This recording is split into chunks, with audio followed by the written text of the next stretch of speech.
Some people only contact you when they need an audience. Not connection, not reconciliation, just applause. So when I saw the subject line, "Hope you can make it," Sienna and Caleb's engagement party, I didn't feel invited. I felt summoned. It wasn't curiosity that made me click. It was closure. Because what they didn't know, what they never cared to ask, was that the girl they'd written off in every family story now signed six-figure contracts in silence. They used to ask if I was still unemployed. Now their son-in-law's startup is trying to court my company. BlakeCore Systems. No press. No photos. Just performance. Quiet. Relentless. I said yes to the party.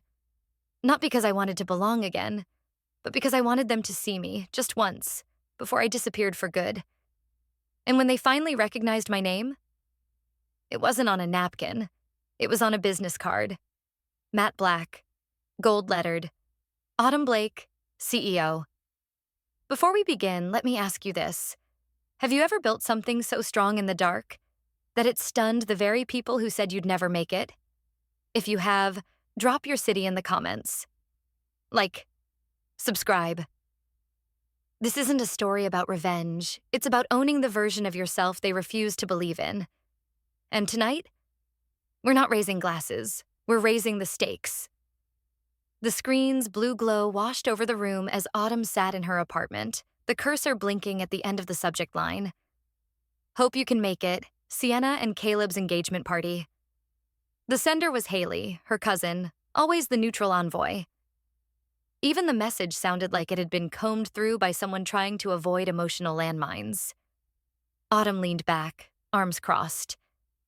The blinds were only half drawn, letting in slashes of amber light from the dying October sun. It painted the walls in golds and browns, almost like the Charleston of her childhood. The kind of light that once filtered through the kitchen when her mother cooked in silence, and Sienna glided through the house like she belonged to another world. Now, it was just Boston and the quiet hum of her machines. She didn't even need to open the email. The wording was always the same. Polite, presumptive, and dripping in that patronizing tone only her family could perfect. It wasn't about whether they missed her. It was about image, attendance, optics. And what would it look like if the Blake family's wayward daughter didn't show up for her golden sister's milestone? She hovered over the trash icon. Her mother's voice echoed from a memory 2 years ago. Still unemployed, Autumn? That phone call had lasted all of 4 minutes.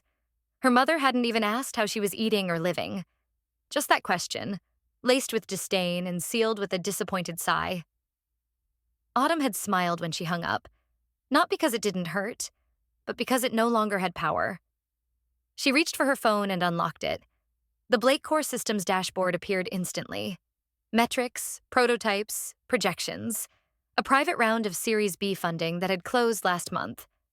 Confidential, but staggering. None of them knew. Not even Haley. Especially not Sienna. She stood up and walked to the kitchen. The kettle clicked off, steam curling upward. She poured tea slowly, the way she'd learned to slow herself down whenever the bitterness crept back in. She remembered every offhand comment, every backhanded compliment, every time her father told her to leave the hard stuff to the men. Every time Sienna had called her ideas cute. Back at her desk, she stared at the email again. The cursor blinked. The RSVP option waited. She clicked yes. It wasn't for reconciliation, not even revenge. It was about seeing it, seeing them as they truly were, and letting them see her just once before she chose to disappear for good. She moved to the bedroom, knelt, and pulled the travel case from under the bed. It still had the luggage tag from her last investor conference in San Francisco. On top of neatly folded layers, there it was, a matte black business card in its own leather slot. Autumn Blake, CEO, BlakeCore Systems. The gold lettering gleamed as if to whisper, "You're not who they remember." She slid the card back in place. She packed light. Efficiency had always been her armor. She returned to her desk and shut the laptop. Let them talk, she whispered. In Charleston, people don't talk about disappointment. They fold it into napkins and serve it between courses. The Blake estate hadn't changed. Still too large for comfort, too perfect for honesty. Autumn stepped from the car, heels clicking softly on the stone driveway as garden lights illuminated the oak-lined path. The house loomed ahead, wrapped in fairy lights and rapt expectations. The soft hum of jazz floated from the veranda, where silhouettes sipped wine like they belonged to a curated memory. She adjusted her blazer. Black, sharp lines. Nothing to suggest nostalgia. The moment she crossed the threshold of light, heads turned. Conversations didn't pause, but tempo shifted. Half-beats dropped, glances flicked and returned just a little too quickly. Autumn? Sienna's voice floated toward her with the silken tone of someone who'd already triumphed. She looked flawless, as always. Champagne-colored dress hugging her frame, hair coiled in effortless waves. The diamond on her left hand shimmered with practiced angles. You made it. Wow. It wasn't warm. It wasn't cold. It was calibrated. Autumn smiled the kind of smile you give to TSA agents. Wouldn't miss it. Sienna stepped closer, kissed the air near her cheek. Mom said you might not come. Her tone dipped just enough to be meaningful. Mom says a lot of things. Before Sienna could reply, Margaret swept in with practiced timing. She had aged like marble, unmoved and gleaming. Her eyes took in Autumn's outfit like an offense. You got in all right? Direct flight, Autumn said. Margaret turned toward a woman in a floral dress, already mid-pivot. This is Autumn. She's still figuring things out. Something with tech. Then, like a practiced cue, she offered the guest a flute of champagne and turned away before waiting for Autumn's reply. Dinner was served on the wide veranda. String lights cast long shadows, and waitstaff moved like choreographed dancers. Autumn was led to a table half-shielded by potted palms, polite but peripheral. She scanned the seats, cousins, plus ones, one uncle she barely remembered. Sienna, front and center at a table closer to the band, was surrounded by smiles. Of course. Haley appeared beside her, sitting down with a whispered, "At least they didn't stick you at the kids' table again." Autumn gave her a sidelong look. Progress. Haley smirked, sipping wine. I almost didn't recognize you. You're different. I am. Autumn didn't elaborate. She forked her salad with quiet precision, gaze floating across the other tables. Halfway through the main course, Caleb made his entrance. Tall, magnetic, with the kind of easy confidence people mistake for authenticity. His eyes scanned the tables until they found Sienna's, then, oddly, moved to Autumn's. He approached with a smile that felt practiced but genuine. Hey, mind if I crash here a sec? Sienna's holding court. Feel free, Haley said. Autumn gave him a nod. I'm Caleb, he offered. Autumn. He sat, loosening his tie a fraction. This might be a weird icebreaker, but are you in tech? Autumn blinked. Why? My firm's been tracking a startup, AI logistics stuff. Closed a crazy round last month. Can't stop hearing about it. He leaned in slightly, playful. Total ghost founder, though. No press, no socials. We've got one name, BlakeCore Systems. Haley's fork froze midair. Autumn didn't flinch. Sounds familiar. He chuckled. If you know them, tell them I'm impressed. Their neural net learning curve is light years ahead. I'll pass it on, Autumn said, voice even. Dinner continued. Margaret passed by with a glass of Pinot and delivered a line like a scalpel. Sienna made us proud. She knew what she wanted. Not everyone does. She clinked glasses with another guest and moved on. Autumn didn't respond. Haley reached for her water. Wow, she muttered under her breath. Caleb glanced sideways, a crease forming between his brows. Sorry, what did you say your last name was again? The worst kind of silence isn't when no one hears you. It's when they do, and choose to pretend they didn't. Autumn stood at the edge of the grand hallway, eyes following the endless choreography of trays, floral arrangements, and cousins pretending not to see her. The house buzzed with polite chaos. Staff moved like gears in an antique clock, too practiced to break rhythm. Someone's baby cried upstairs. Laughter echoed from the veranda. In the corner of the foyer, Sienna adjusted a framed family photo, making sure her face caught the right angle of light. No one asked Autumn to help, but she did anyway. She carried a tray of pastries to the brunch table, arranged a vase, cleared away a stack of misplaced wine glasses. She moved like a ghost in her own childhood home. Present, unacknowledged. Margaret passed by without breaking stride. Please tell catering not to use the lavender napkins. They clash with the peonies. Autumn looked down at the napkin in her hand. Lavender. She placed it gently on the table and walked away. The brunch crowd filtered in by noon. Legacy friends, as Margaret called them. Old money and older grudges. Women with manicured hands and stories polished like pearls. Men who shook hands too hard, laughed too loud. Everyone wore sunglasses, even indoors. Autumn stood beneath the staircase, sipping coffee that had long gone cold. Her dress was a muted navy, sharp at the collar. Understated. Intentional. Systems work? Automation? The voice beside her was low, casual, but the curiosity wasn't. She turned. Caleb again. He wore yesterday's charm, slightly rumpled. Tie loosened, blazer folded over one arm. You said that yesterday. Sounded familiar. Autumn arched a brow. You have a good memory. He leaned against the banister, eyes scanning her face. You know, it sounds exactly like the BlakeCore elevator pitch. Machine learning, logistics, predictive supply chain adaptation. A pause. You ever hear of them? Maybe, she said. Calm, controlled. I've been chasing their founders for months, he said with a half laugh. No one knows who runs it. It's like trying to meet Bigfoot if Bigfoot had a seed round. Autumn didn't respond. Caleb's gaze lingered. I get the feeling you know more than you're saying. Or less, she offered, setting her cup down. Across the room, Sienna posed with a wedding planner, loudly describing an all-glass altar in Santorini. The pictures will be iconic. Oh, and the drone shots. Caleb promised a drone. Autumn turned toward the veranda, gaze settling on Haley, who gave her a small, knowing nod. Excuse me, Caleb muttered suddenly. Just remembered something. He stepped away, already pulling his phone from his pocket. Autumn watched him move through the crowd, one hand typing, the other shielding the screen. He paused under a beam of sunlight near the arched window, brows furrowed. Search bar open.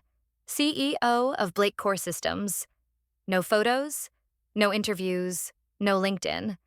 Just a single line on a press release. A. Blake, founder and CEO. He didn't move for a moment. Then he slowly lifted his head and scanned the room. Autumn stood at the far end, near the dining table draped in linens, a slice of melon on her plate untouched. She looked back at him. Her expression told him everything, and nothing. Some names don't echo in a room. They silence it.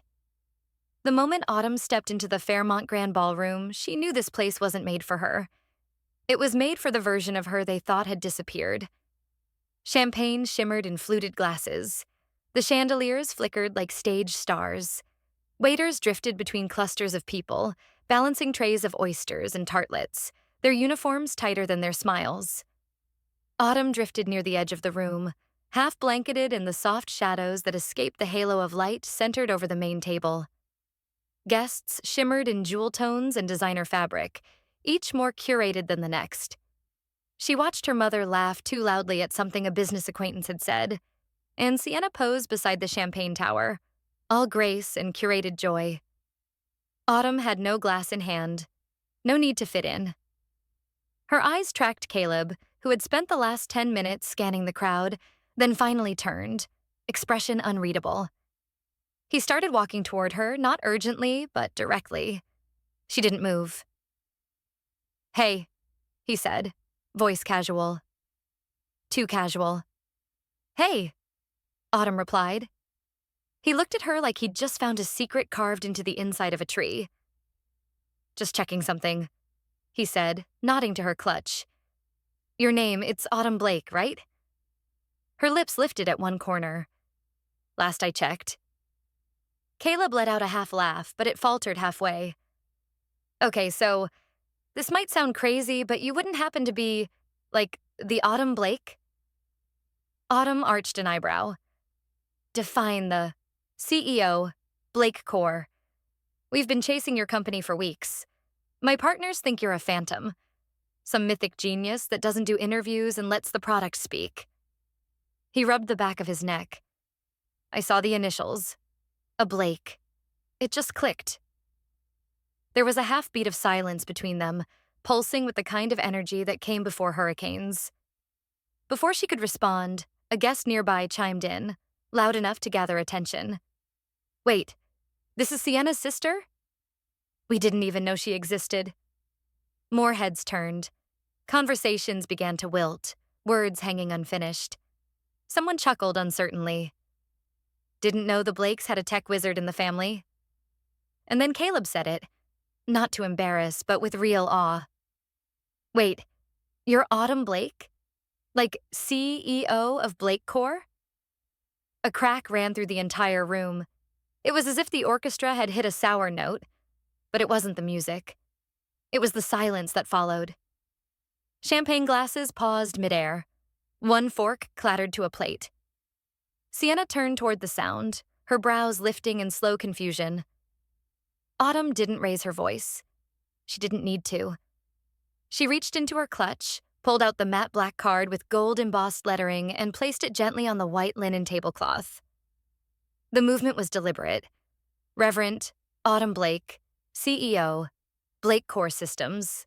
She looked around at the guests now watching her like a ghost that had walked through a wall and said, in the calmest voice she could summon, "No one ever asked." Then, a brittle crack. Margaret's champagne flute slipped from her hand and shattered across the tile. A million glass slivers caught the chandelier light. No one moved. The temperature in the room changed, not from air conditioning, but from embarrassment. People weren't whispering just out of politeness anymore. They were calculating, processing, repositioning. Autumn stood still for a moment longer, then quietly stepped aside from the spotlight she never asked for. She found refuge by the edge of the ballroom, near a tall window where the golden Charleston light bled into dusk. She could feel their eyes, darting from conversations to confirm whispers. The air was thicker now. Not humid, but heavy with revisionist memory. A cousin she hadn't seen in 5 years approached, wine glass in hand, fake warmth on her face. Autumn, wow. I heard about BlakeCore. Incredible. I was just telling someone. Back in high school, I always said you were the sharp one. You failed algebra twice, Autumn said calmly, not looking at her. The cousin chuckled, awkward. Still, vision. You had it. Autumn said nothing. Then came an uncle, cheeks red from champagne or regret. It didn't matter. Knew you'd do something cool. Always thought you were, special. Different from the rest of us. You told me to marry a dentist. Well, he laughed too loudly. Guess I was aiming too low, huh? It was like watching people claw for lifeboats. Except the ship wasn't even sinking. It had just changed course, and they weren't invited. From across the ballroom, Margaret watched, lips pinched into a smile too tight to hold. She made her way through the guests like a ship-slicing fog, graceful but forced. Autumn, she said, voice just loud enough for nearby ears. Can we talk? Autumn followed her to a quieter alcove, not because she owed her anything, but because she was curious. Margaret didn't wait.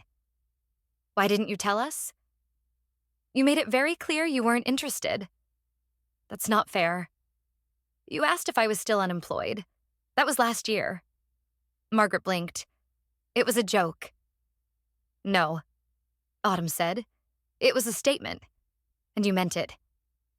Before Margaret could respond, a sharper voice cut through. So what? Sienna had appeared, bouquet still in hand, expression less polished than usual.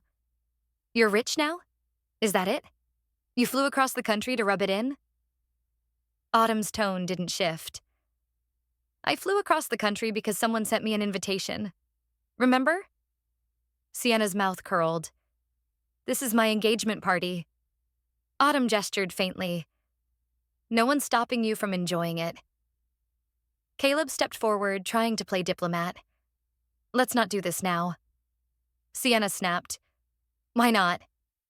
She's the one hijacking everything. This was supposed to be my day. Autumn finally looked her sister directly in the eye, calm as steel. Then maybe you should have kept the spotlight. A beat. Silence again. Caleb stood between them, expression unreadable.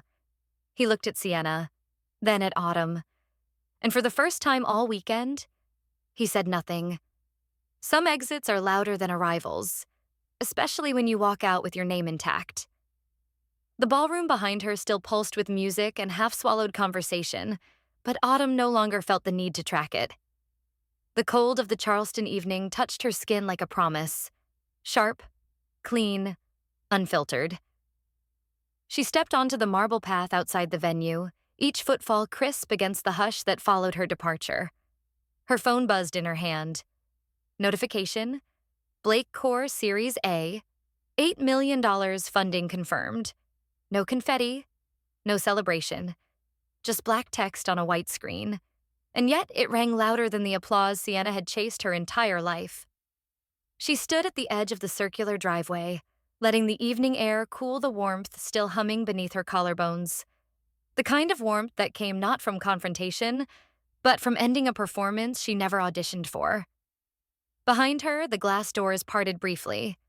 Caleb stepped out, but not fully. He stood just inside the light spilling from the chandeliered entryway, hands in his pockets, unsure. His gaze met hers, searching for something. An opening. An explanation. A question. Autumn gave him none. She turned. Walked. The air welcomed her like an old friend. Haley stood near the valet station, arms folded, waiting for her ride. She caught Autumn's eye and gave a simple nod. Quiet, knowing. No words, none needed. Autumn's heels echoed across the tile as she approached her car. Just before she reached the door, her phone lit up again. Sienna. Can you help me get into the startup world? No greeting, no apology, just need. Dressed as curiosity. Autumn stared at it for one beat, then hit delete. She slid into the back seat. The leather interior still held the faint scent of citrus and something clean.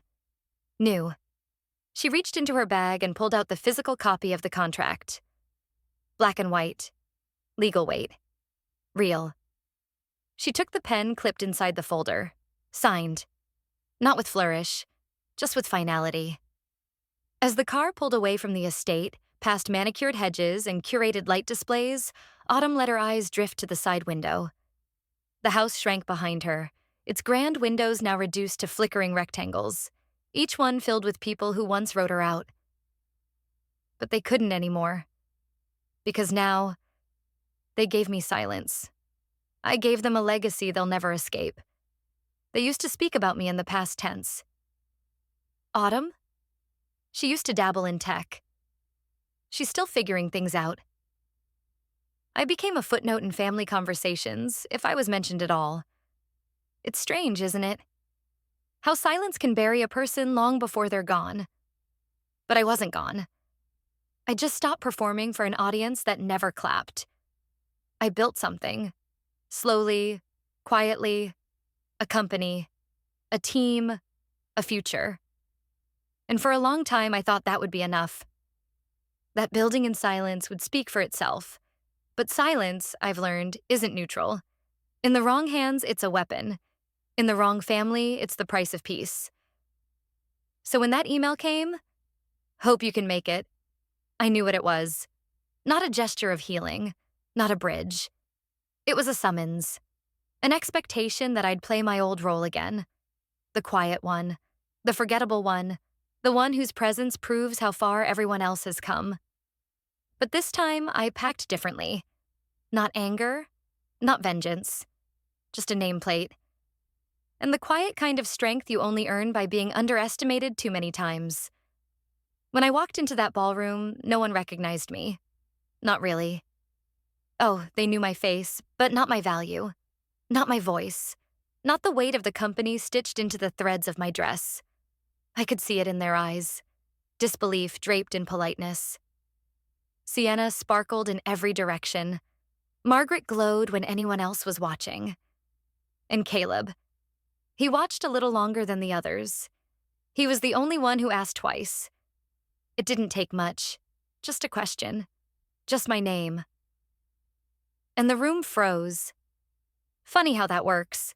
For years, I tried to earn their attention. Now, it came from a single syllable. CEO. But I didn't raise my voice. I didn't list my achievements. I didn't correct their rewritten histories. I just placed my card on the table and let them decide what to do with the truth. Margaret dropped her glass. Sienna narrowed her eyes. Caleb blinked like he'd seen a ghost, then something holier. And me? I just sat there, letting the silence do what it always wanted, speak for itself. They scrambled after that. Cousins remembered old science projects. Uncles claimed they always knew. Margaret tried to patch holes with warm smiles that never reached her eyes. But nothing they said could patch the years they chose to look away. There is no apology that erases intentional blindness. Sienna tried to pull me into her spiral, asked if I was just rich now. As if money was the point. As if my absence had ever been about wealth. No, it was about dignity, about not shrinking so others could shine. I left before dessert. The night air was cool, a perfect foil to the heat of that room. I didn't wait for applause. I didn't need a final toast. I had something better.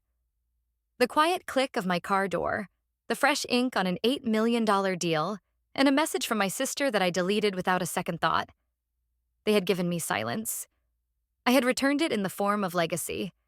And I think that's the part they'll never quite understand. I didn't come back to prove anything to them. I came back to prove something to myself, that I was never the failure they labeled me, never the extra seat at the table. I had been building the table all along, and now I get to choose who sits at it. When people are denied a voice long enough, they learn to speak through results. Autumn's story is a reminder that silence is not surrender, and absence is not insignificance. Sometimes the greatest revenge isn't retaliation, but relevance. Like the final chord of a long-forgotten melody, justice may arrive late, but it resonates powerfully once it's heard. No wall of dismissal can stand forever against the tide of truth. Thank you for staying until the end. This wasn't a performance. It was a closing statement. Autumn Blake didn't walk into that ballroom to prove anything. She didn't raise her voice. She didn't demand recognition. She brought the facts. A name. A legacy. A line of code signed in silence. And she let the room catch up. For years, she was erased, mentioned only as a warning, a whisper, an afterthought.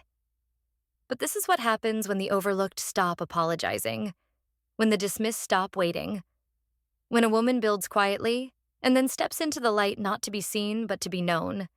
If you've ever been the Autumn at someone else's table, if you've ever been the still figuring it out child while your siblings got champagne and centerpieces, if your voice was left out of the family narrative but your work built something they couldn't ignore, then this story was for you. Drop your city in the comments. Tell us what you're building. Tell us the moment you stopped waiting to be asked. And if you're not there yet, that's okay. Stay quiet. Building. They'll see you when you're ready, and when they do, you won't need to say a word. This channel exists for voices like Autumn's, the ones who don't need to burn bridges to leave, the ones who design their exits with grace, the ones who become undeniable simply by showing up. So if you felt something in this story, like, subscribe, share it with someone who's been written off but hasn't finished writing. Because legacy isn't loud, it's quiet, clean, and it always signs its name at the bottom. Thank you for watching. Thank you for seeing her. Thank you for not mistaking silence for absence. We'll see you in the next story. And next time, we won't knock. We'll own the room.